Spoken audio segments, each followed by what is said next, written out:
Mengendalikan emosi bukanlah hal yang mudah. Hidup seringkali membawa kita ke dalam pusaran perasaan. Marah, sedih, kecewa, bahkan euforia yang berlebihan.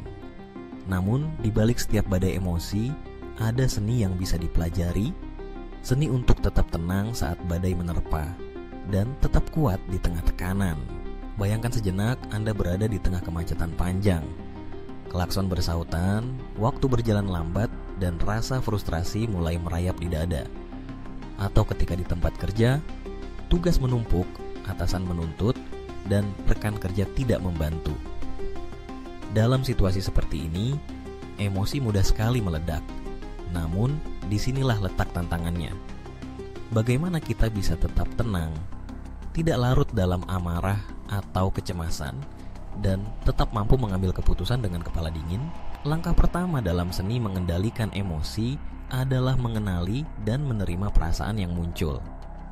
Banyak orang berusaha menolak atau menekan emosinya, berharap perasaan itu akan hilang dengan sendirinya. Padahal, emosi yang ditekan justru bisa meledak sewaktu-waktu. Dengan mengenali emosi, kita belajar memahami apa yang sebenarnya terjadi dalam diri kita. Tanyakan pada diri sendiri, apa yang sedang saya rasakan? Mengapa saya merasa seperti ini? Dengan begitu, kita tidak lagi dikendalikan oleh emosi, melainkan mulai mengendalikannya. Langkah berikutnya adalah mengambil jeda sejenak. Dalam ilmu psikologi, dikenal istilah pause. Ketika emosi mulai memuncak, cobalah berhenti sejenak. Tarik napas dalam-dalam, rasakan udara masuk dan keluar dari tubuh Anda. Dengan mengambil jeda, kita memberi waktu pada otak untuk merespons, bukan bereaksi secara otomatis. Ini adalah kunci untuk tidak mengambil keputusan yang nantinya akan disesali. Selain itu, penting untuk melatih empati, baik kepada diri sendiri maupun orang lain. Seringkali, emosi negatif muncul karena kita terlalu keras pada diri sendiri atau mudah menghakimi orang lain. Cobalah melihat situasi dari sudut pandang yang berbeda. Mungkin rekan kerja yang tampak tidak membantu sebenarnya sedang menghadapi masalah pribadi. Atau Anda sendiri memang sedang lelah dan butuh istirahat. Dengan empati, hati menjadi lebih lapang dan emosi lebih mudah dikelola. Latihan mindfulness juga sangat membantu dalam mengendalikan emosi. Mindfulness adalah kemampuan untuk hadir sepenuhnya di saat ini, tanpa menghakimi. Dengan melatih mindfulness, kita belajar menerima emosi apa adanya, tanpa terburu-buru menilainya baik atau buruk.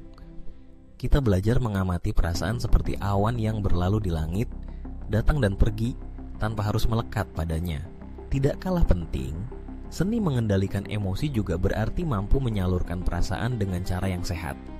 Jika merasa marah, temukan cara positif untuk meluapkannya. Misalnya dengan menulis jurnal, berolahraga, atau berbicara dengan teman terpercaya. Jika sedih, izinkan diri untuk menangis atau mencari hiburan yang menyenangkan. Jangan biarkan emosi menumpuk hingga menjadi beban yang sulit ditanggung. Terakhir, ingatlah bahwa mengendalikan emosi bukan berarti menahan semua perasaan. Justru, seni ini mengajarkan kita untuk mengenali, menerima, dan menyalurkan emosi dengan bijaksana. Orang yang mampu mengendalikan emosinya bukanlah mereka yang tidak pernah marah atau sedih, melainkan mereka yang bisa tetap tenang di tengah badai dan tetap kuat di bawah tekanan. Setiap orang bisa belajar seni ini. Dibutuhkan latihan, kesabaran, dan kemauan untuk terus berkembang. Dengan mengendalikan emosi, kita bukan hanya menjaga kesehatan mental, tetapi juga membangun hubungan yang lebih harmonis, membuat keputusan yang lebih baik, dan menjalani hidup dengan lebih damai. Jadi, mulailah hari ini. Kenali perasaan Anda, ambil jeda, latih empati dan mindfulness, serta salurkan emosi dengan cara yang sehat. Di tengah badai apapun, Anda akan tetap tenang. Dalam tekanan sebesar apapun, Anda akan tetap kuat.